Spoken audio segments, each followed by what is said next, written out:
The Tower of Kirit Ungol was protected by more than just orcs, for there were some mysterious forces at work there, of a more twisted and unnatural kind.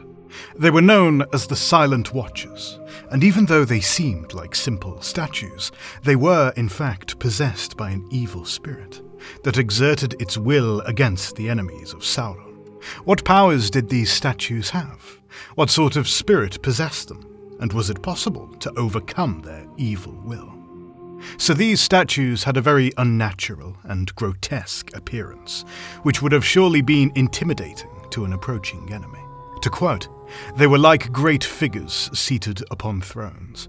Each had 3 joined bodies and 3 heads facing outward and inward and across the gateway. Their heads had vulture faces, and on their great knees were laid claw-like hands. They seemed to be carved out of huge blocks of stone, immovable, and yet they were aware. Even though their monstrous appearance was horrible, and it was surely intimidating, it wasn't their main purpose, for the Silent Watchers had another aspect to them, which was even more haunting. An evil spirit lived within these statues, and it emanated a terrible aura of fear, dread, and malice that was so powerful that it was almost impossible to get past them. These spirits had the ability to somehow manifest their evil will into a physical barrier that was invisible, and they would use it to stop their enemies from escaping or entering into Mordor. The entrance to the Tower of Kirit Ungol was guarded by 2 of these menacing statues, and nothing could get past their watch, for the spirits could detect any presence, and the moment they sensed an intruder, they would quickly form a strong barrier that was made out of their very willpower. It's interesting that these statues could even detect invisible enemies, and this was probably because of the spirits that possessed them. For in the world of Arda, there were 2 planes of existence, the physical world and the spiritual one. And when someone turned invisible, by, for example, using a ring of power, they would transport their being into the spiritual realm.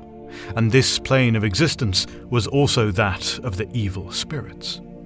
After Frodo was paralyzed by Shelob, he was found by an orc patrol, and they carried him to the Tower of Kirit Ungol to interrogate him. Sam tried to chase after them, hoping to save his master, though when he came face to face with the Silent Watchers, he found that there was some invisible barrier that was stopping him, and he wasn't able to get past it. We are told that he could see no obstacle, but something too strong for his will to overcome barred his way. He looked about, and then within the shadow of the gate, he saw the 2 Watchers. Even though he was facing some unseen foe, Sam wasn't ready to give up yet, and so he hardened his will and he tried to push past them once more. Yet this effort wasn't enough, for he was stopped in his tracks, and he staggered backwards as if some invisible force had shoved him. In that desperate moment, a sudden thought came to Sam, and he pulled out the Phial of Galadriel, holding it up, with its white light shining brightly, and he felt the will of the evil spirits give way and weaken. To quote, "For a moment, Sam caught a glitter in the black stones of their eyes, the very malice of which made him quail. But slowly he felt their will waver and crumble into fear." It's very clear from this passage that the Silent Watchers were conscious, and they were aware of their surroundings, and they could act out their will. They were capable of feeling fear and malice, and they could somehow manifest their will into a physical barrier, which was almost impossible to overcome unless you had an incredibly strong willpower. It's hard to say exactly how the Phial of Galadriel helped Sam to overcome them, for it's possible that these evil spirits were weak to its light, though it's also likely that the Phial helped strengthen Sam's will until it was strong enough to overcome them. Or maybe both of these things played a part. Just to be clear, these are our own theories, and we'd love to hear your thoughts on it in the comments below. Now, it seems that the Silent Watchers could sometimes disable their barrier, or they would only manifest it when they sensed an enemy was nearby. For after all, we know that the orcs could pass by them unobstructed, and these creatures weren't known for having some strong willpower. If an enemy somehow managed to breach their barrier, the Silent Watchers would let out a shrill and terrible cry from their evil heads, and it would echo throughout the walls of Kirit Ungol. This cry served as a warning to the orcs of the garrison, to alert them that a trespasser had broken through, and the orcs would answer these cries by striking a bell in the tower of Kirit Ungol.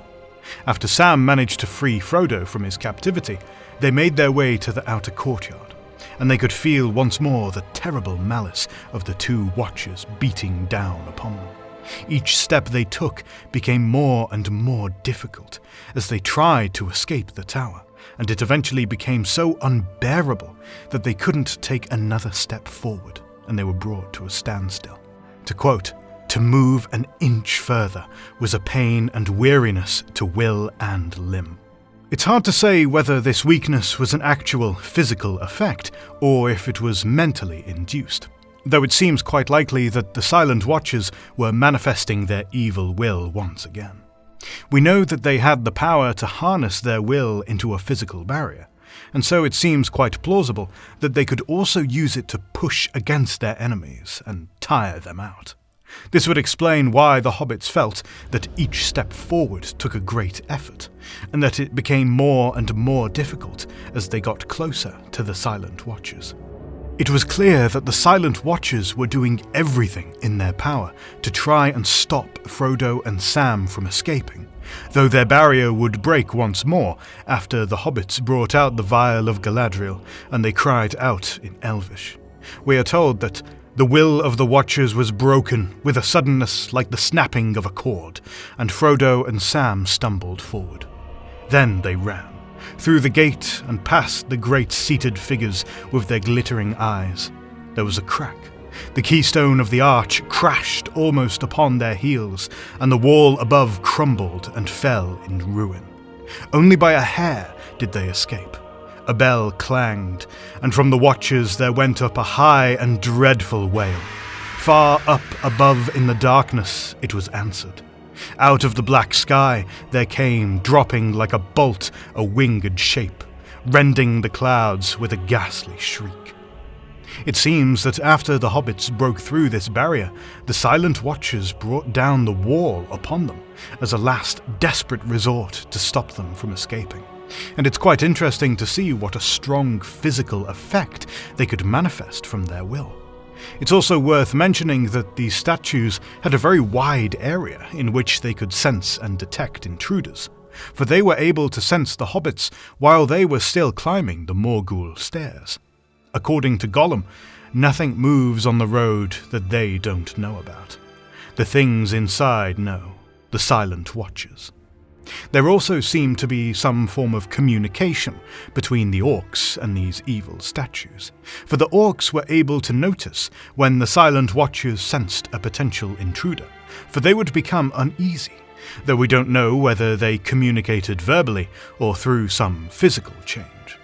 Even though Kirit Ungol had once been a fortress of Gondor, it seems very far-fetched to believe that the Gondorians would carve out statues with such a horrible appearance, and so it's far more likely that these statues were built by the forces of Sauron after they managed to conquer the Watchtower.